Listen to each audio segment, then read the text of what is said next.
all know AMG is a motorsport powerhouse they are today by being Mercedes' partner to help cars go faster. That could be on the F1 racetrack or the gorgeous high-ticket items they have for sale on the Mercedes showroom floor. But the history of AMG goes back more than 70 years, all the way back to 1955.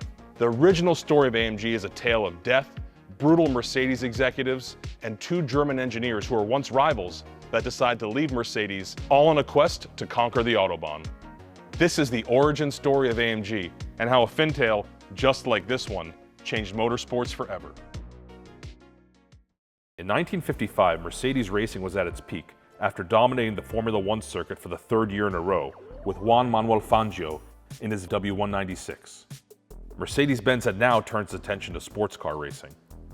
Designed by Rudolf Uhlenhaut, the 300 SLR was born and is widely considered the greatest sports car of its time. Even today, surviving models are the most expensive car in the world, being worth approximately $150 million. Under the operation of Sir Sterling Moss, the 300 SLR broke several records at the Mille Miglia.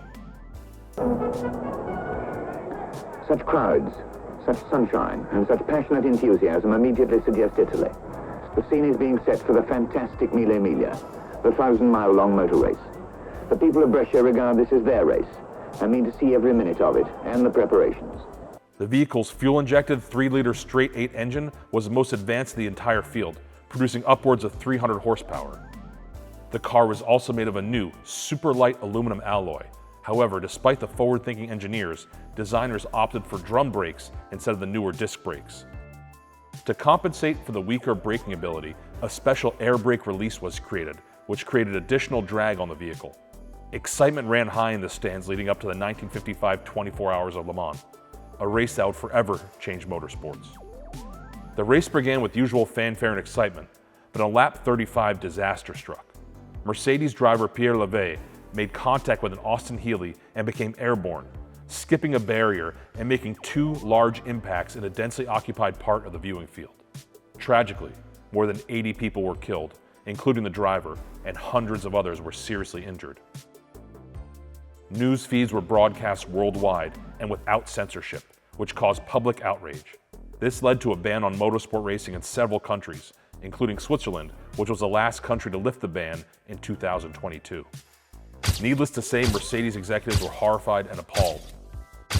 Even though the tragedy was eventually blamed on a poor track design, Mercedes canceled all of their motorsports programs and ceased racing for more than a decade.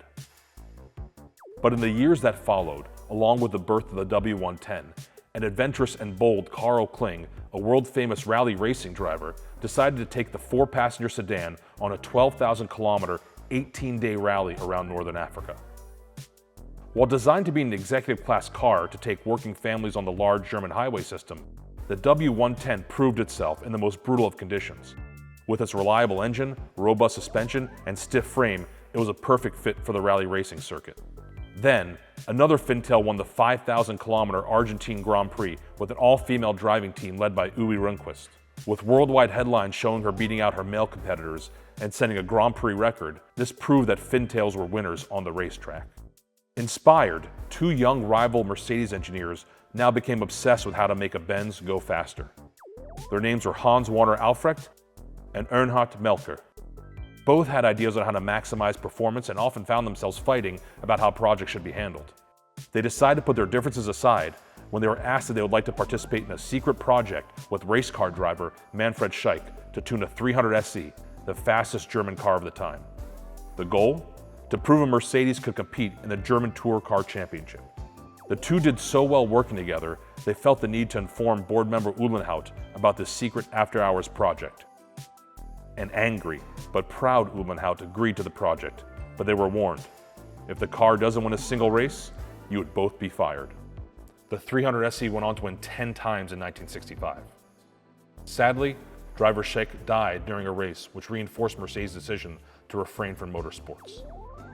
But despite this tragedy, and with the stunning success of their tuned 300 SE, the two engineers decided to race Mercedes cars without the constraints of a large corporation. And in 1967, they left Mercedes and founded Aufrecht, Melcher, Grossbach, AMG. Their vision for AMG was simple: to win races in tuned Mercedes, and then sell those same tuning packages to customers who wanted to go faster on the Autobahn. And the first cars customers brought to them?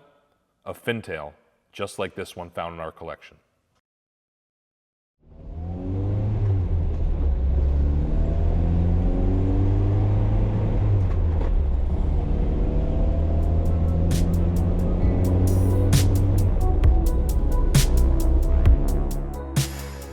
Driving a Fintail is truly a unique experience. It's like floating on the road as you take in views through this massive windshield. One can only imagine what it would have felt like to drive these cars in the 1960s. One of the joys of driving these older Fintail is the 4-speed manual column shifter that we see right here. Fintails were built like tanks and were extremely safe. This vehicle right here featured the first ever crumple zones in a production car, which made it even more appealing for rally drivers at the time. The research and development of the Fintail also saw the very first time Mercedes crash tested an entire vehicle. They even drove it into the side of a city bus at full speed. These large cushiony seats were made for executives with comfort in mind, but rally drivers discovered that they really take the stress out of the driving experience. These seats are made of MB-Tex vinyl and in my opinion are very comfortable. I've driven the specific model for hours and hours on end with zero discomfort. Now early models did not have power steering, so you had to put some elbow grease into making turns, especially when the car is not in motion. But later models built from 1967 and onwards offered power steering and even air conditioning as an option. The icing on the cake for race car drivers at the time was the instrument cluster setup, where the speed indicator gradually changes colors as you reach higher speeds. Very innovative for the time. To prepare this car for racing, it was common to remove the massive chrome bumpers in order to reduce weight and help improve clearance in rough terrain.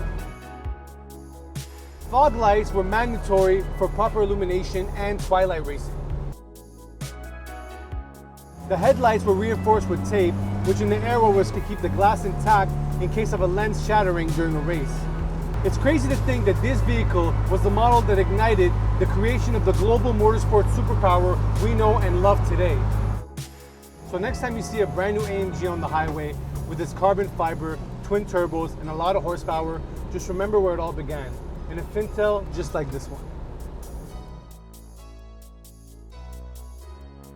If you'd like to be immersed in the world of Mercedes-Benz, make your appointment today at the Patina Collective Museum right here in Fort Lauderdale, Florida for an immersive 1-hour-long experience detailing the unauthorized history of AMG. If you like this video, please give us a like below so we can share it with more people out there and we could spread the word of these amazing cars. Thank you so much for watching and have a great day.